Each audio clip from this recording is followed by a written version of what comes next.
नमस्कार, मेघाज मराठी रेसिपीमध्ये आज आपण मसुरीच्या डाळीचे भजे करत आहे। त्यासाठी आपण 1 वाटी मसुरीची डाळ 2 तास भिजत घातली होती।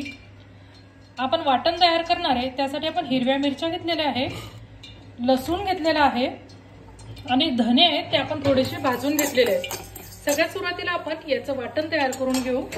मध्ये आपण धने, हिरव्या मिरच्या, लसूण आणि थोडंसं जिरं टाकू। आपण त्यात वाटण तयार करून घेऊ। वाटणात आता आपण ही कोथिंबीर टाकायची, भिजून घेतलेली मसुरीची डाळ आहे ती आपण यात टाकू आणि याचं छान वाटण तयार करून घेऊ। अशा प्रकारे आपण थोडंही पाणी न घालता याचं छान वाटण तयार करून घेतलेलं आहे।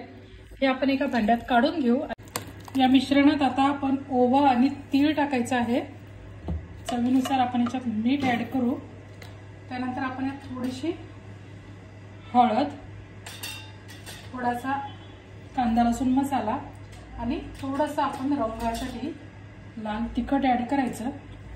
आपण हिरवी मिरची टाकलेलीच आहे आणि आता हे आपण सगळं मिश्रण व्यवस्थित एकत्र करायचं आणि यात आपण बारीक कट करून घेतलेला कांदा ऍड करायचा आहे।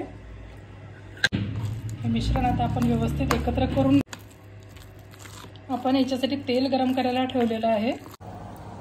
आपले मसुरीच्या डाळीचे भजे आपण असे छोटे छोटे टाकायचे, म्हणजे मुगाच्या डाळीचे आपण भजे करतो त्याप्रमाणे चवीलाही खूप छान लागतात आणि दिसायलाही खूप छान दिसतात। एकसारखे असे आपण छोटे छोटे टाकून घेतले की फक्त गॅस मीडियम करा आणि भजे तळून घ्या। अजिबात तेलकट होत नाही आणि खूप टेस्टी असे भजे होतात, नक्की ट्राय करा। असे मस्त आपण असे खरपूस असे भजे तळून घेतलेले आहेत। आता आपण हे काढून घेऊ आणि दुसरा भज्याचा घाणा असाच तळून घेऊ। अशा प्रकारे आपण याच्यात थोड्याशा मिरच्याही टाकलेल्या आहेत।